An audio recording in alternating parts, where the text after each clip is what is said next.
Ja, men alltså jag filmar nu. Filmar du? Och varenda film jag har så säger jag alltså, ja men jag filmar nu. Men du gillar det? Jag har någonting viktigt att säga. Vad är det då? Indien 2008 kommer att bli helt underbart. Du kanske får åka med Åsa själv. Still gonna be sweet baby. Vad säger du? Som sagt. Du ser en smart nu, Eken. Tänk nu, väldigt noga. Ja, men självklart. Nej, men alltså, helt ärligt så tror jag den här Indienresan på andra ställen kan vara en väldigt bra resa. Ja. Revelation, man. Do my thing, man. Nu all that, man. Du kommer få terapi.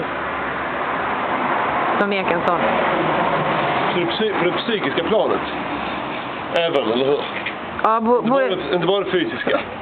Det är så sjukt. Så gör massagen alltså.